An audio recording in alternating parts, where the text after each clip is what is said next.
मैं being LOP, चूंकि मेरे साथ स्टेट के जनरल सेक्रेटरी हैं और इंचार्ज हैं कश्मीर के, इनके साथ जो हमारी चर्चा हुई है, इन्होंने कहा है कि हमें बडगाम में भी कैंडिडेट उठाना चाहिए और डेफिनेटली भारतीय जनता पार्टी अपने सिंबल पे, अपने चुनाव चिन्ह पे बडगाम से भी कैंडिडेट उठाएगी और नगरोटा से। स्टेटहुड चाहिए, जो हमने कमिटमेंट किया है, जो भारत सरकार ने कमिटमेंट किया है। उन्होंने आतंकवाद को किस तरीके से खत्म किया और कोई भी भारत सरकार पर, विशेषकर गृह मंत्रालय पे उंगली नहीं उठा सकता है कि कहीं पे भी आम इंसान को नुकसान पहुंचा, किसी सिविलियन को नुकसान पहुंचा।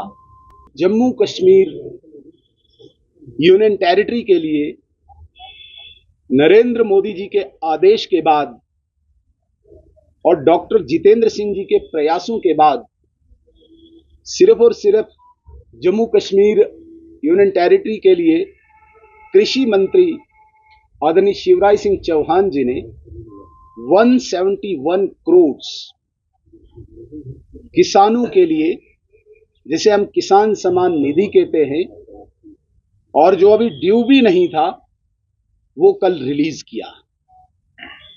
इसके लिए मैं अपनी तरफ से, जम्मू कश्मीर के किसानों की तरफ से नरेंद्र मोदी जी का, शिवराज सिंह चौहान जी का, डॉक्टर जितेंद्र सिंह जी का धन्यवाद करना चाहता हूं। सिर्फ इतना ही नहीं, इस बार क्योंकि जम्मू कश्मीर ने, यहाँ के मजदूरों ने, यहाँ के किसानों ने, यहाँ के आम जनमानस ने बाढ़ देखा, बाढ़ की तबाही देखी, इसलिए इस साल का जो नरेगा का जो बजट है, जिसमें 100 डेज एक मजदूर को, एक लेबर को 100 डेज की मजदूरी मिलती है, उसमें डॉक्टर जितेंद्र सिंह जी और कृषि मंत्री शिवराज सिंह चौहान जी ने कल घोषणा की कि इस साल ये 100 दिनों से बढ़ाकर 150 दिन जम्मू कश्मीर के लिए किया जाएगा। इसके लिए मैं भारत सरकार का, नरेंद्र मोदी जी का धन्यवाद करना चाहूंगा। साथियों, ये इमीडिएट एक असिस्टेंस है, एक रिलीफ है किसानों को, मजदूरों को। हम ये नहीं कहते हैं कि ये सारा हमने इनकी नुकसान की भरपाई की, लेकिन उनको कहीं न कहीं उनके जख्म को थोड़ा सा मरहम लगाने की कोशिश की है। दूसरी तरफ से जिस जम्मू कश्मीर सरकार से आशा, अपेक्षा, उम्मीद जम्मू कश्मीर के लोगों ने रखी है, मजदूर तबका ने रखी है, किसानों ने रखी है, अभी तक जम्मू कश्मीर सरकार की तरफ से असिस्टेंस हो, रिलीफ हो, मुझे नहीं लगता कि कोई एक भी कदम इन्होंने बढ़ाया है। सिर्फ इतना ही नहीं, प्रयास भी नहीं किया, इनकी तरफ से कोई कोशिश भी नहीं हुई कि यहाँ के लोगों को जो नुकसान हुआ, यहाँ के किसानों को जो नुकसान हुआ है, इनको कोई मदद भारत सरकार से होनी चाहिए, कोई कोशिश हो यहाँ की सरकार की तरफ से, ये कहीं नहीं दिखी।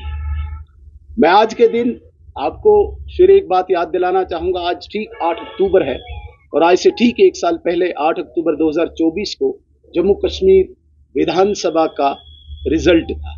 आज ही के दिन जम्मू कश्मीर में असेंबली इलेक्शन का रिजल्ट आया था और ठीक आज 1 साल बीत गया। 1 साल में भारत सरकार ने अनेकों कदम जम्मू कश्मीर की तरक्की में बढ़ाए, इसे कोई नकार नहीं सकता। बड़े बड़े इंफ्रास्ट्रक्चर की बात करें तो मुझे लगता है बहुत समय लग जाएगा, लेकिन अगर जम्मू कश्मीर को मैं कहता हूं एड के रूप में ही, या जिसे हम कहते हैं कि एक मदद के रूप में ही अगर हम भारत सरकार की बात करें, तो जो नॉर्मल बजट होता है, वो नॉर्मल बजट जम्मू कश्मीर की सरकार को देने के बाद 5000 करोड़ रुपया जम्मू कश्मीर के मुख्यमंत्री ने डिमांड की थी कि मुझे एक डेफिसिट, जो गैप है यहाँ पे, वो फिल करना है। हमारी वित्त मंत्री निर्मला सीतारमन जी ने तुरंत 5000 करोड़ रुपए का बजट प्रावधान आवंटित करके जम्मू कश्मीर को आगे बढ़ने के लिए एक मदद की। सिर्फ इतना ही नहीं, जम्मू कश्मीर में ऐसे बहुत सारे रोड्स हैं जहां पे 250 की पॉपुलेशन से लेके ज्यादा पॉपुलेशन भी है, लेकिन वहां पे रोड्स नहीं है, जम्मू कश्मीर के पास पैसा नहीं है। इसलिए नरेंद्र मोदी जी की जो कमिटमेंट है, प्रधानमंत्री ग्राम सड़क योजना के तहत लगभग 1000 करोड़ रुपया जम्मू कश्मीर की सरकार को दिया ताकि यहाँ पे रोड्स बने। ऐसे अनेकों मैं कह सकता हूं जो भारत सरकार ने जम्मू कश्मीर सरकार को मदद की ताकि यहाँ के लोगों को सहूलियत दे पाए। लेकिन बदकिस्मती से देखने को मिलता है यहाँ पे चाहे मुख्यमंत्री हैं, चाहे इनके कैबिनेट मिनिस्टर्स हैं या अन्य जो भी इनके अधिकारी हैं, सिर्फ एक बात पे लोगों को गुमराह कर रहे हैं, घुमा रहे हैं।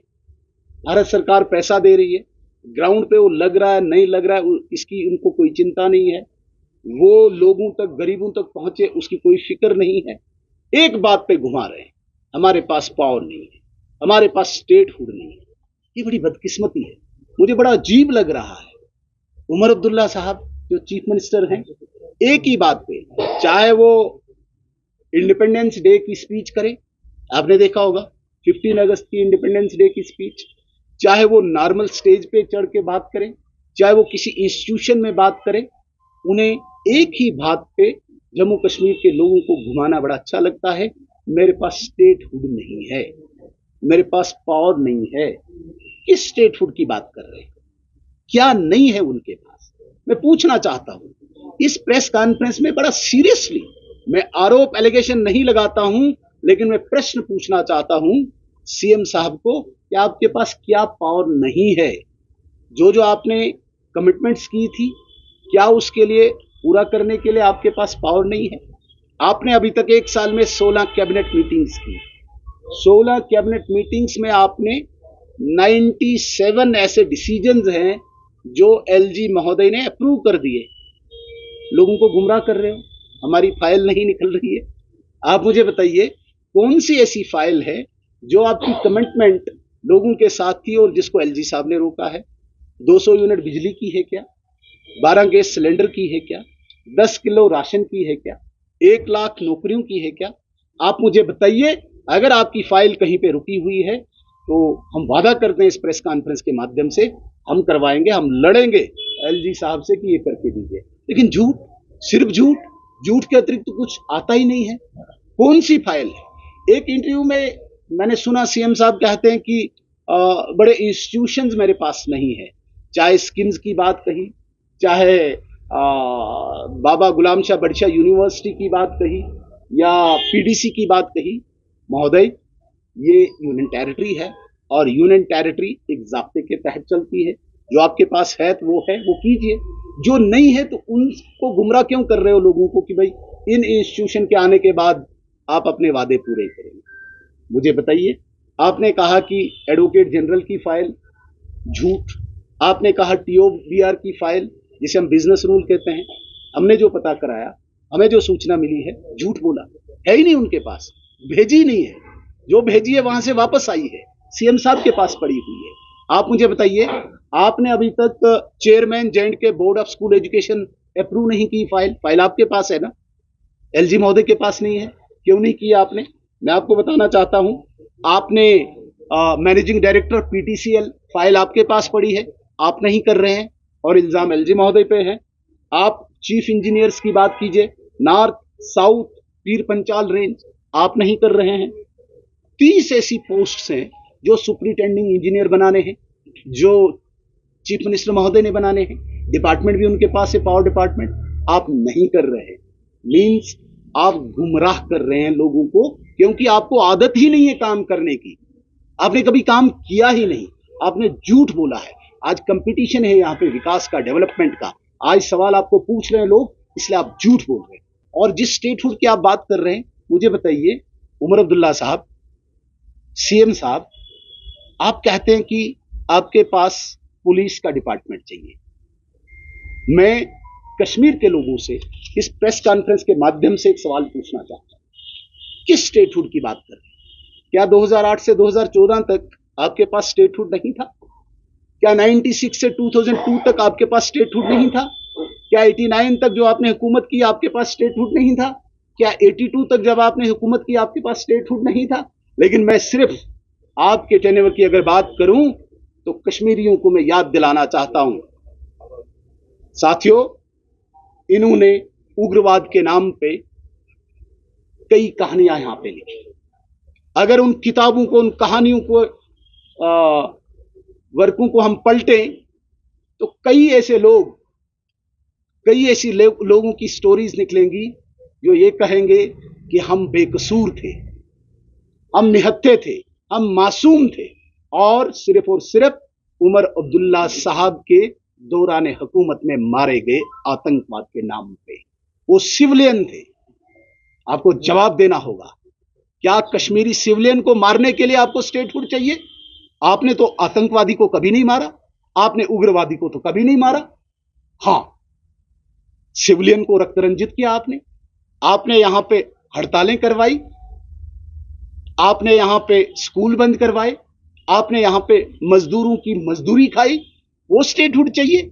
नहीं, मुझे नहीं लगता कि कोई भी कश्मीरी इस प्रकार का स्टेटहुड चाहता है, जहां पे डर का माहौल हो, जहां पे भय का माहौल हो, जहां पे एक छोटे बच्चे को, स्कूल गोइंग स्टूडेंट को यह नहीं पता हो कि वो वापस आएगा नहीं आएगा, जहां पे यह नहीं पता हो कि किस ऐसे व्यक्ति को जो उनकी पार्टी के खिलाफ हो उस पर पीएसए लगेगा। पैलेट गन आप लाने वाले, पीएसए आप लगाने वाले, सिविलियन किलिंग की तादाद अगर आप निकालोगे, दौरान हुकूमत आपके ज्यादा हुई है। तो इस प्रकार के स्टेटहुड को मुझे नहीं लगता कि कोई कश्मीरी आपके लिए डिमांड कर रहा है कि इस प्रकार का स्टेटहुड चाहिए। हां, स्टेटहुड चाहिए जो हमने कमिटमेंट किया है, जो भारत सरकार ने कमिटमेंट किया है। उन्होंने आतंकवाद को किस तरीके से खत्म किया, और कोई भी भारत सरकार पर, विशेषकर गृह मंत्रालय पे उंगली नहीं उठा सकता है कि कहीं पे भी आम इंसान को नुकसान पहुंचा, किसी सिविलियन को नुकसान पहुंचा, किसी बच्चे की आंखें गई। आज महबूबा जी को भी मैं पूछना चाहता हूं, उमर साहब को भी मैं पूछना चाहता हूं, उन बच्चों के घरों में जाके पूछो आप, जब आपकी हुकूमत रही है किस प्रकार का आपने तांडव रचा था, जिसे कहते हैं कि मतलब एक माहौल एक पैदा किया था सिविलियन लोगों के लिए। हां, भारत सरकार ने आतंकवाद को मारा, आतंकवादी को नष्ट किया। किसी भी सिविलियन को हम कोई नुकसान नहीं होने देंगे, चाहे मुझे लगता है स्टेटहुड और प्रोलॉन्ग करना पड़ेगा। अगर इस प्रकार का स्टेटहुड उमर अब्दुल्ला साहब चाहता है तो नहीं मिलना चाहिए, जिसमें सिविलियन हताहत हो। आप क्या कह सकते हैं स्टेटहुड? हां, जो पावर्स आपके पास है उनका आप इस्तेमाल करो ना। आज माहौल शांत है, आज आतंकवाद नहीं है। सबसे बड़ी मैं कहता हूं अचीवमेंट, उपलब्धि भारत सरकार की, विशेषकर गृह मंत्रालय की है, कोई भी सिविल लोकल रिक्रूटमेंट टेररिज्म में नहीं हुई है कश्मीर में। छोटी बात है, पहली बार 35 वर्षों के इतिहास में जब आपका टाइम था, हजारों के हजारों लोकल आतंकवादी यहां पे दिखते थे, एक भी रिक्रूटमेंट नहीं हुआ। मींस कि कश्मीर के युवाओं ने भारत सरकार की इस पॉलिसी को एक्सेप्ट किया है कि हम डेमोक्रेटिक सेटअप के अंदर ही अपनी बात रखेंगे, ये मान लिया है। तो इस प्रकार का स्टेटहुड अगर उमर अब्दुल्ला साहब चाहते हैं तो मुझे लगता है कि कश्मीर के लोग इस प्रकार का स्टेटहुड नहीं चाहते। एक और बात, आज जहां पे भी जाते हैं स्टेज पे चढ़ के बड़ा अजीब गुस्से में आके कहते हैं आई हैव 2 ऑप्शंस इन 2024। मेरे पास 2 ऑप्शंस थे, या बीजेपी के साथ जाओ या अकेले हुकूमत करो। मेरे भाई, मुझे नहीं समझ आता कि ये कौन सा ख्वाब आपने देखा कि भाई बीजेपी ने आपको ऑफर किया।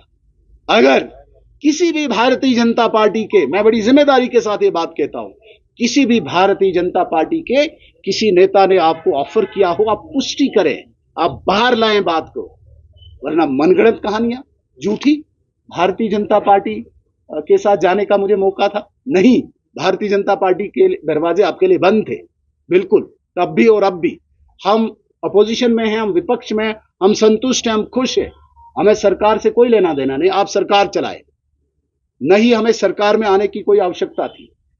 और यहां पे जबरदस्ती भारतीय जनता पार्टी के खिलाफ नफरत फैलाने की कोशिश करना, वहां पे जाके रोज उनसे मिलना, दिल्ली हफ्ते में एक बार चले जाते हैं, शाल भी लेके जाते हैं, गुलदस्ता भी लेके चले जाते हैं, चाय भी पीते हैं, खाना भी खाते हैं, वो कहीं नहीं दिखता आपको। यहां पे आके मैं बीजेपी को नहीं आने दूंगा।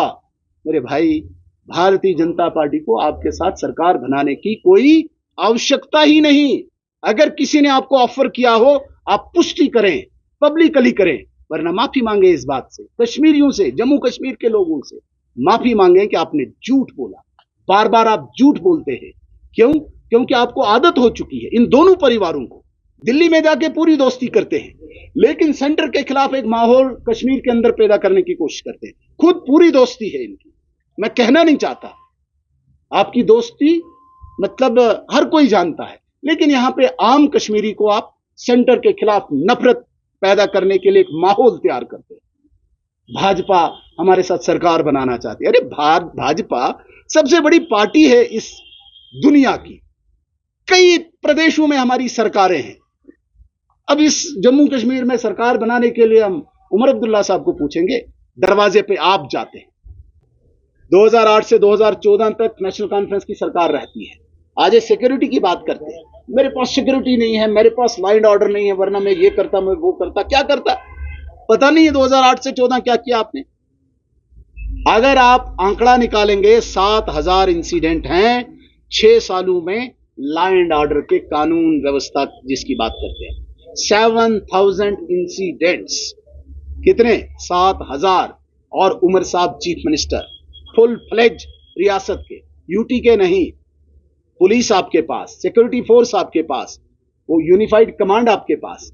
और दूसरी तरफ से 2019 से लेकर 2024 तक जब गृह मंत्रालय इस जम्मू कश्मीर को चला रहा था, केवल 18 incident law and order, 7000 versus 18।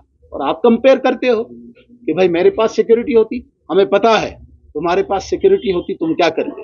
यहां पे कितने लोग अंधे हुए, कितने बच्चे अंधे हुए, यहां पे कितने सिविलियन आज पूछ रहे हैं कि भाई हमारे लिए कोई इंक्वायरी खड़ी करो, किसके हुक्म से मारे गए हैं। आप कहते हो, आप इस प्रकार की बातें करते हो। हमारा जो आंकड़ा है, वो आंकड़ा इतना नहीं है कि हम चारों सीट्स जीत पाएंगे, वो तो अंडरस्टूड है। और हमें कोई ज़रूरत भी नहीं है कि कोई हॉर्स ट्रेडिंग, कोई दाएं बाएं घूमने की।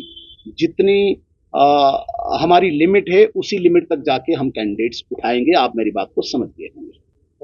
दूसरी बात जो आपने नगरोटा और बडगाम की उठाई है, मैं बीइंग एलओपी, चूंकि मेरे साथ स्टेट के जनरल सेक्रेटरी हैं और इंचार्ज हैं कश्मीर के, इनके साथ जो हमारी चर्चा हुई है, इन्होंने कहा है कि हमें बडगाम में भी कैंडिडेट उठाना चाहिए। और डेफिनेटली भारतीय जनता पार्टी अपने सिंबल पे, अपने चुनाव चिन्ह पे बडगाम से भी कैंडिडेट उठाएगी और नगरोटा से।